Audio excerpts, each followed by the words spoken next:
Hi, this is Calvin Smith from Direct Force Fighting Techniques. Today I'm going to talk about if you're being attacked in your home, items that you can use to fend off. If you can't get to your primary weapon, like your handgun in your house or a machete or whatever you're going to use, um, or you depending on using to fend off a severe attacker. These are quick to get things. You can use them to uh, fight the person and also use to defend yourself.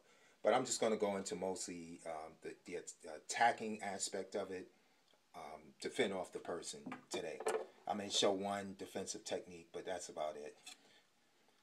Kitchen knife, not really much as far as a street fight, but it can do a lot of damage.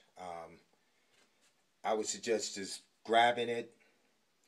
You can use it to penetrate, depending on how many clothes. If it's the winter months, like it's been really cold here in Georgia, people are wearing a lot of layers. You know, probably won't do that much damage to the body with a kitchen knife if he's got a big puffy jacket on. So you most likely, well, you should primarily go for the hands if they're not covered with gloves. Definitely the head area.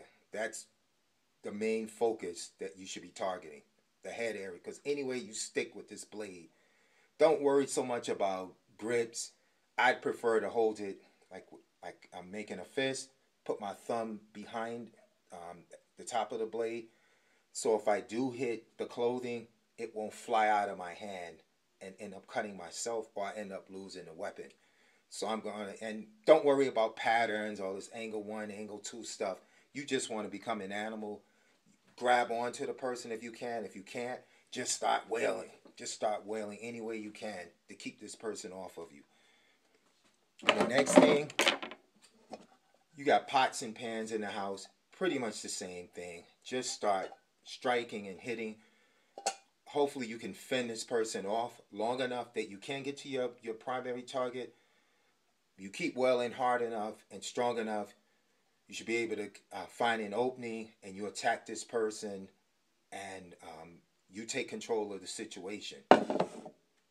Another thing that I want to get to is using bleach items. You can get bleach items in bottles like this.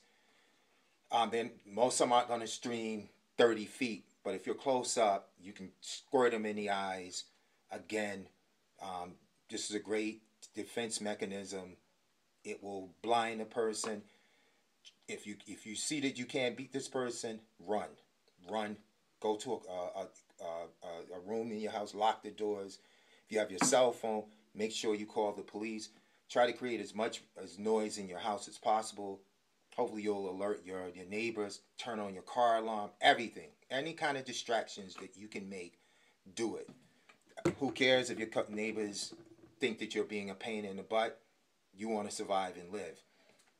Now the defense mechanism is if you got any laundry or clothes anywhere nearby, like here's a jacket, use this if they are attacking you with a weapon. Use this to shield that weapon off. Either hand, you want to attack, you want to try to get as close as possible. You may have to actually grab that knife. This will reduce the cuts in your hands as far as, um, you know, grabbing that knife. You could also use this as a distraction. You just throw it in their face. If you're skilled enough, you can find an opening. If not, throw it in their face, take off and run. Go to that hiding space or get out of that house. As you're running along, whatever you see, just start throwing towards this person to slow them down. Hopefully these tips help. I practice fighting techniques. Thank you so much.